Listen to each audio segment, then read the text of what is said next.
Well, it's about that time for Ready, Set, Real Estate. Happy Wednesday. I'm feeling so fired up. I am so fired up.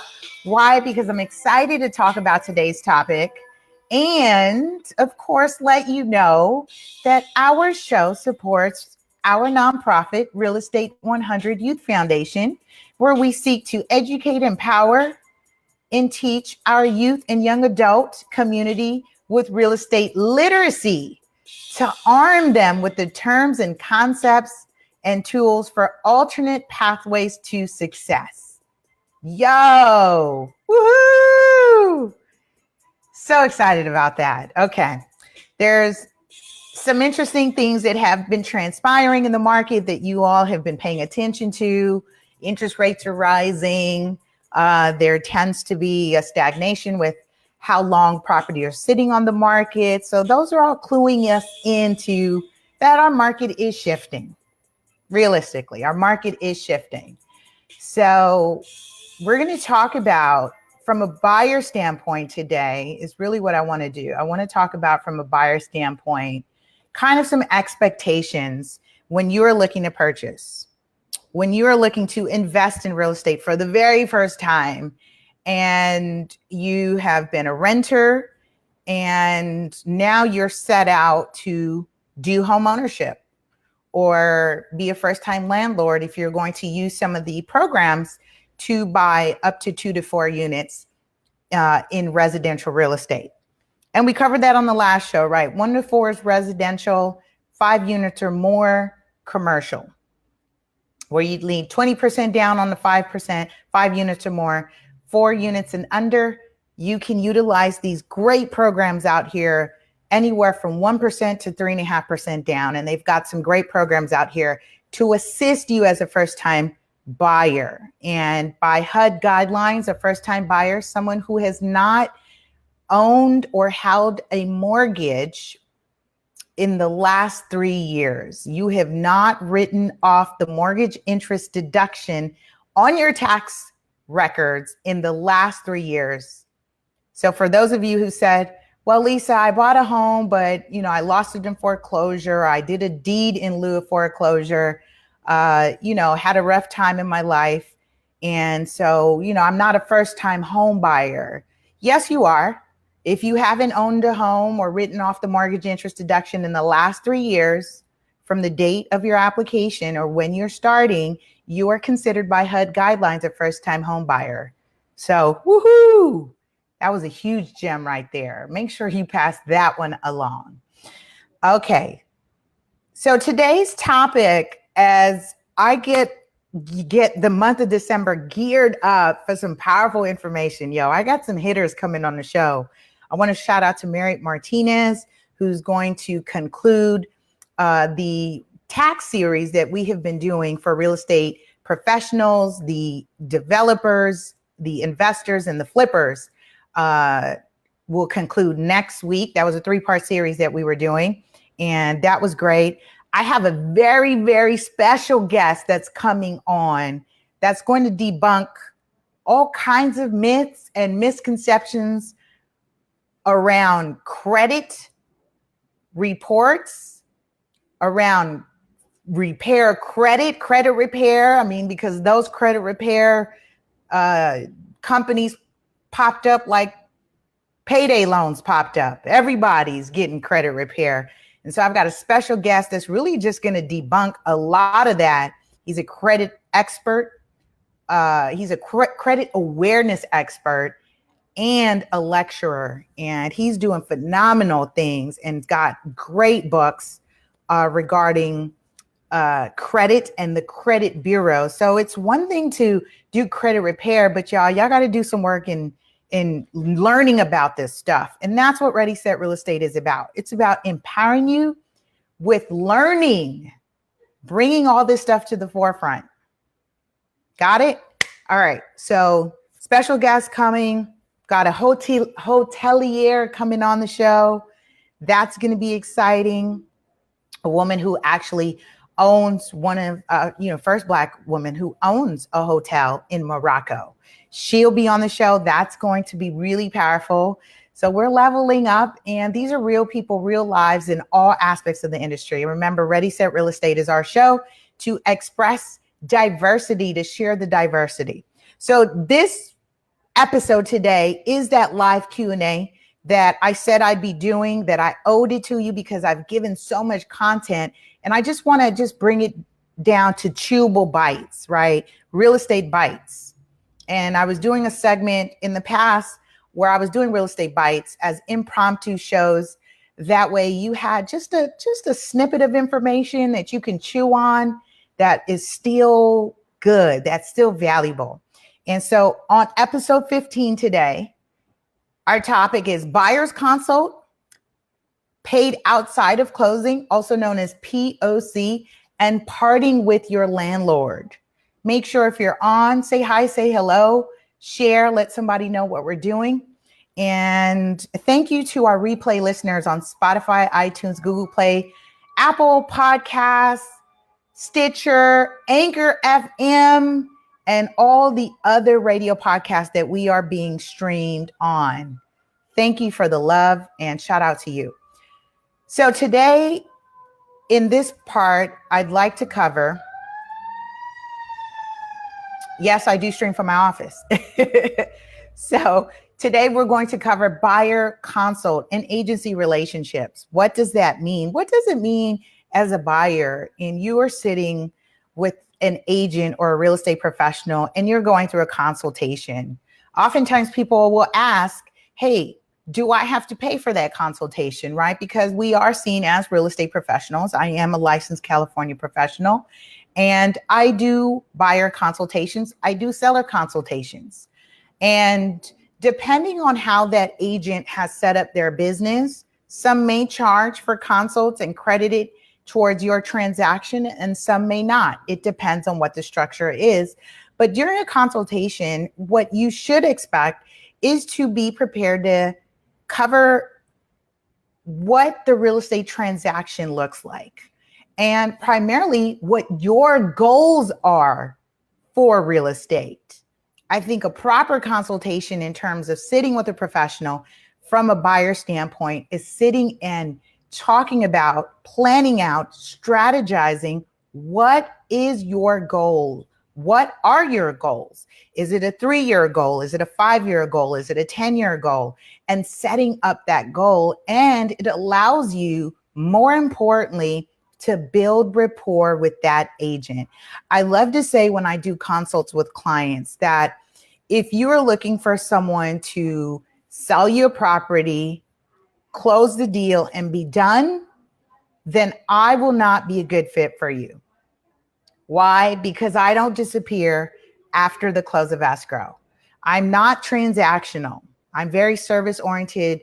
I run a business. I provide a service, and we provide services post closing. Oftentimes where I feel I prove my most value is post closing, when you get the letters and the correspondences that you may not understand as a first-time buyer or property owner, what to do with that.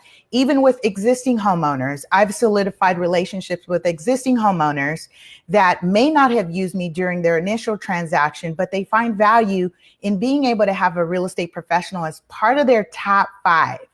We talked about the top 5, not going to cover it today. But as part of having your real estate professional as part of your team, one, it saves you tons of money in the long term. Why? Because repeat business is paramount for us. We're able to negotiate for you in terms of commission on our broker fees, what we're charging for our services. when you deal with someone that's transactional, you're going to pay transactional each and every time. It will be costly. But if you're developing a relationship, you're building rapport, and you're seeing that this person is offering integrity, they're honest, and they're being transparent with their responsibilities and duties, then you know you can identify that that person is truly acting as a fiduciary agent. That's a real estate term, fiduciary agent. And that's what you're wanting to establish during your initial consultation. When I meet with clients, I'm not expecting them to bring their documents because why? I'm not the lender. I normally like to stay my lane. I'm a lane hugger when it comes to that. And I'm not expecting my client to bring documentation so I can collect and look at the financials. No, why?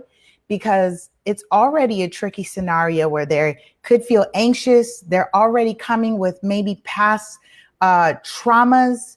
Why I say traumas? Because they may have heard someone go through a transaction that was completely scary, right? It just all went bad, and they've heard that, and now they're on edge, but they do know they want to commit to moving forward with investing.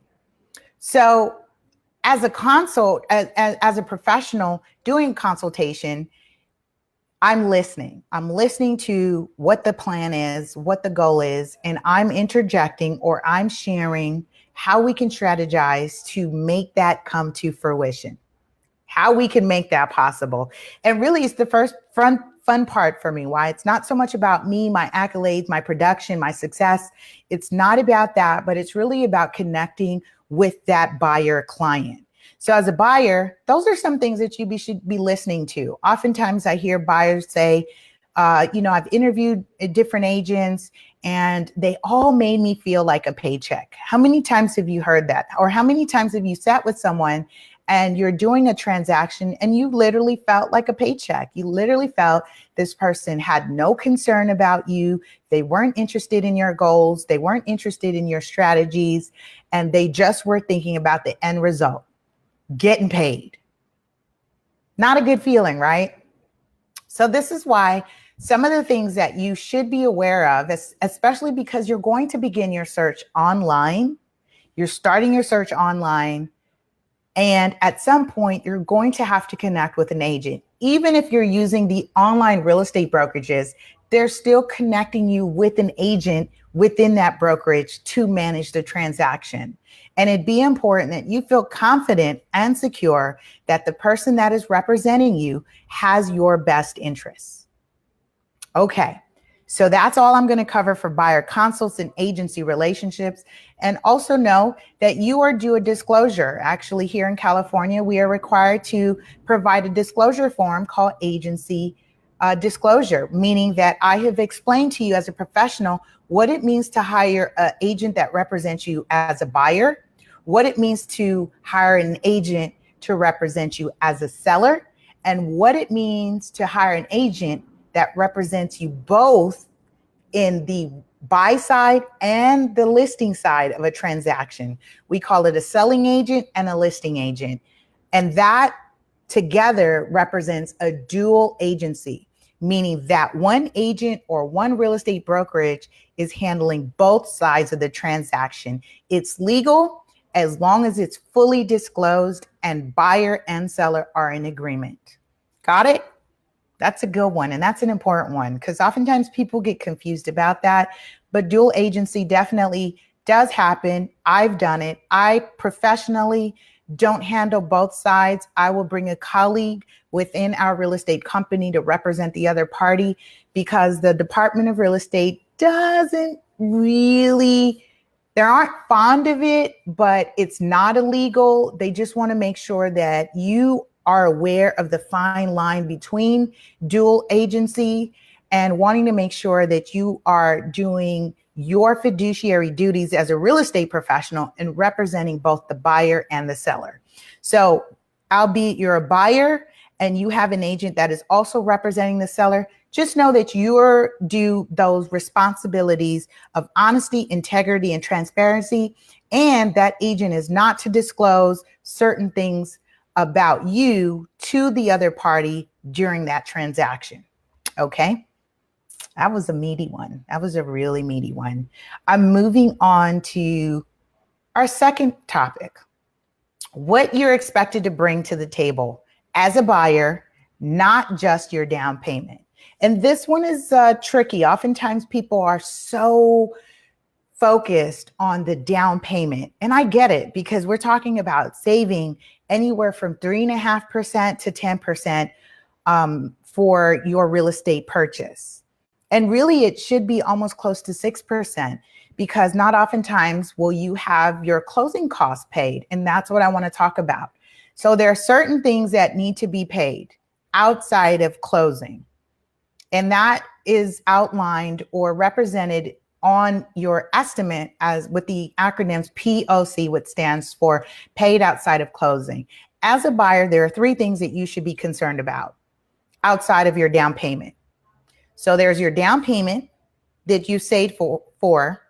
There is the cost of your credit report that the lender may charge to you, and they may collect a payment from you, albeit a credit card or a check, to run your credit report, or depending on the lender, they may credit that towards your transaction if you do business with them.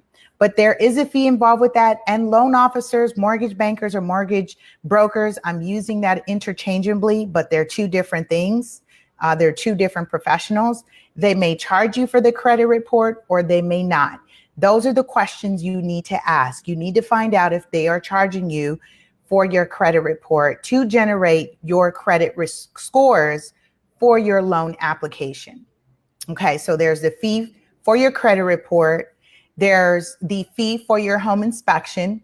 And depending on property type, meaning how many units, albeit you're doing single family or you're doing up to 4 units, you want to budget for anywhere from $250, $300, anywhere upwards, close to even $1,000, $1,500, depending how many units are involved. But if we're just talking about a single family 1 unit, I would estimate and budget for about $300 to pay to the home inspector who's going to complete a home inspection on your property.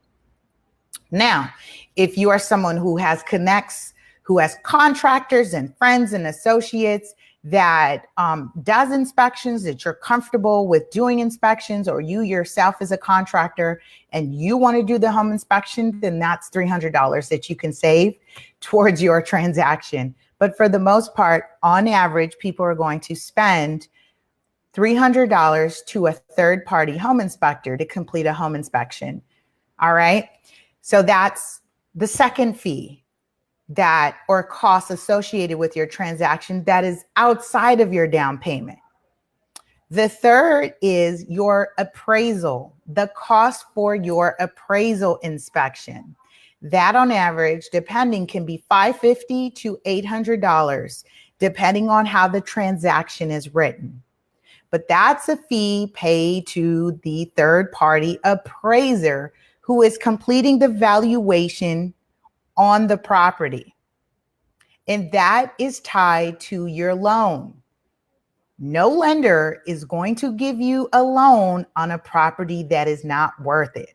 And that gets into a whole different topic and conversation as we talk about appraisals, which I will have an appraiser on the show talking about the intricacies of appraisals and how they work for you and how they're there to protect your investment and the bank's investments or the lender's investment. Appraisals are very important, and the appraiser is important. So that is paid via credit card, debit card, and that is collected by the lender and charged to your card to pay, or I should say order and pay, the appraisal inspection. Now that can be paid by someone else. They can be paid by third party. And just know that that is a cost that is attributed towards your transaction, paid outside of closing. Again, POC. So that's the third thing. And that's essentially the 3 items that you'll be expected to have funds for during a real estate transaction. There is the down payment and closing costs, which are definitely the big ticket items that are covering the taxes, the insurance, the interest. They're covering reserves on your account. They're covering your initial investment on the account.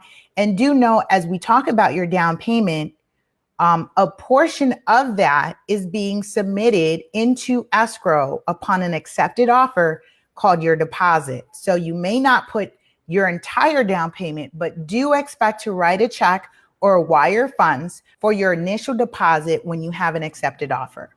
So we've covered down payment, closing costs, home inspection fee, credit report fee associated with your loan, and the appraisal fee associated with your loan, your appraisal inspection associated with the loan.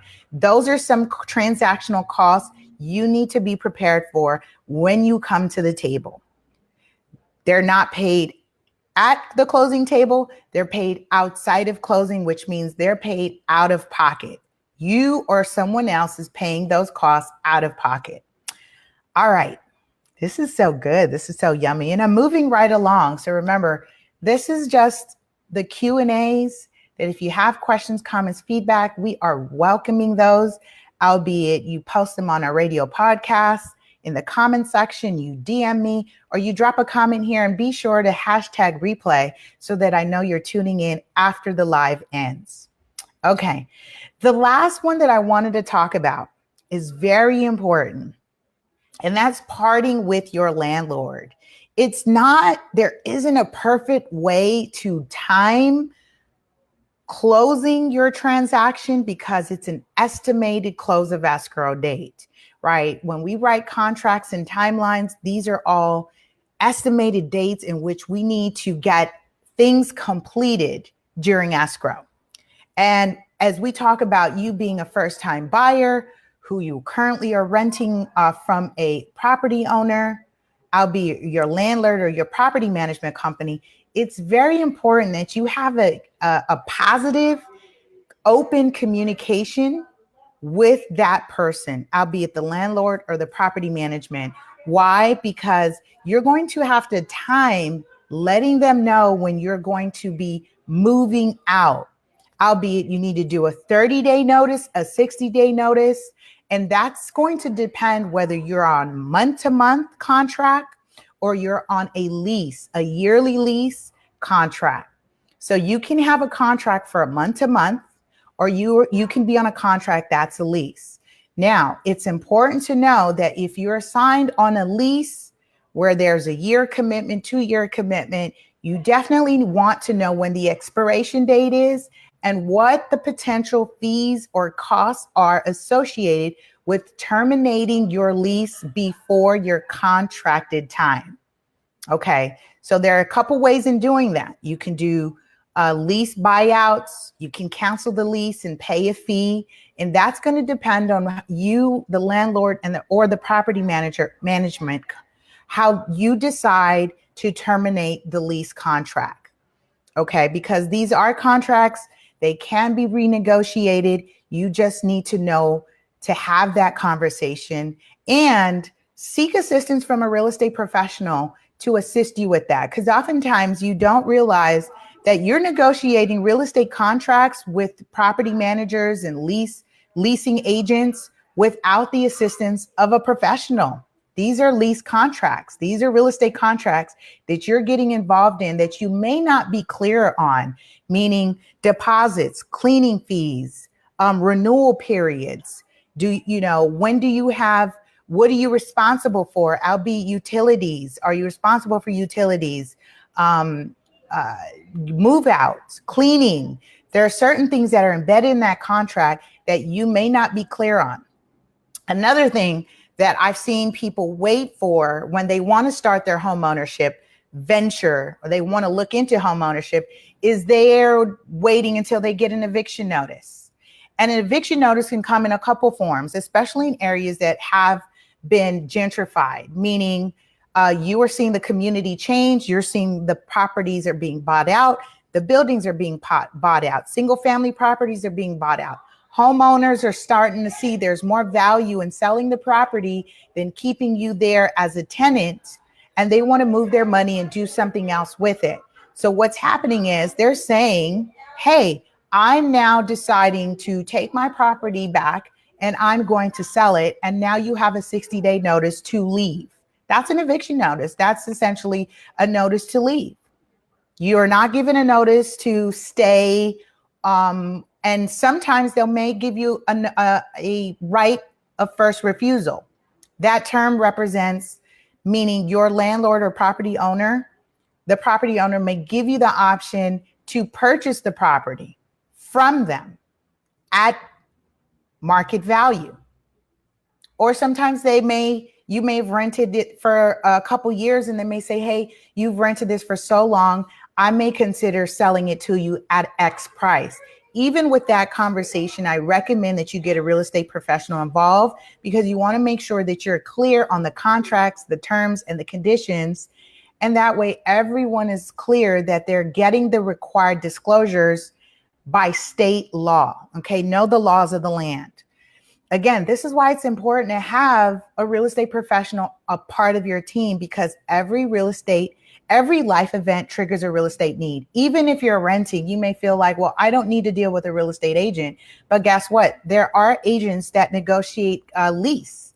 There are agents that do specifically lease negotiations.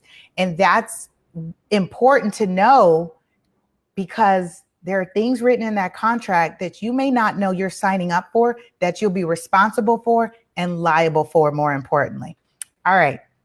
So as we talk about that, leases, I want to also discuss about planning your move. Planning your move when you are in escrow and we're talking about estimated closing timelines. Don't give your notice and pick up and leave and start packing up until you have solidified what you needed to do in your contract, in your real estate contract. There are terms and conditions that you still need to meet during escrow that until those have been cleared, that you want to then say, okay, this is moving forward. We are ready to fund and we are ready to close within the next couple of days or week. And now is the time for me to go ahead and let my landlord know that I'm going to be moving. And that again is either going to be a discussion about prorating your rent. You've given ample notice. Again, have the conversation. And if you need, bring your real estate professional in as part of that conversation, because they can advocate for you and they can alleviate any stress that you might have during that move. All right. So with that, we've covered buyer consultation, agency relationships, strictly from a buy side. We talked about what you're expected to bring to the table. And it's not just your down payment and closing costs. Most people only hear about down payment during a real estate transaction, but you need to be budgeting for your closing costs. And that's essentially, as I explain it to the kids in my class and in our program, in our workshops, in our webinars, if you go to the store and you have an exact dollar amount for an item, you won't be able to walk away or walk out of that store without the item. Why? Because there's that thing called taxes. That's an example of a closing cost. In real estate, we have additional fees associated with closing out your transaction. And that is escrow fees, title fees, insurance, reserves. All those fees add up and you want to make sure you're budgeted for it. So that's important to know that it's not just about your down payment that you're bringing to the table, but it's also budgeting for your home inspection costs, your credit report, and your appraisal inspection. Those are paid outside of closing. Very important. And the last one, which is very important, don't just up and leave just because you're in escrow. You have to make sure that transaction is seeing it through and it's unfolding all the way through until you get funded and recorded and eventually keys. So make sure that you're bringing your team involved, albeit your real estate professional, your property manager, landlord, property owner, that everyone is aware that you're getting ready to make a transition. So that conversation needs to happen and it needs to be very timely. That way you are clear on what your duties are, what your responsibilities are and any costs associated with moving from your current residence. So again, part 3 or section 3 is parting with your landlord. Don't wait until an eviction notice or your lease expires, because that creates a lot of stress in trying to make a transition during that time. So that concludes this episode on our live Q&A. Again, this is just to give you real estate bites that are just chewable enough for you to say, hey, let me marinate on this. Let me think this through when I'm getting ready to move forward in my real estate venture. All right. So I will see you next week with Marriott Martinez. We're going to conclude our taxes for real estate professionals, investors, and flipper series. And we will have our special guest come on talking about credit awareness. Very different from credit repair. Y'all out here trying to do credit repair. You need to be aware about credit basics before we start talking about investing money into people, businesses, and systems that are out here to quote unquote fix your credit. All right. I love you today, tomorrow. Have a powerful, productive week. And we'll see you next week on Ready, Set, Real Estate.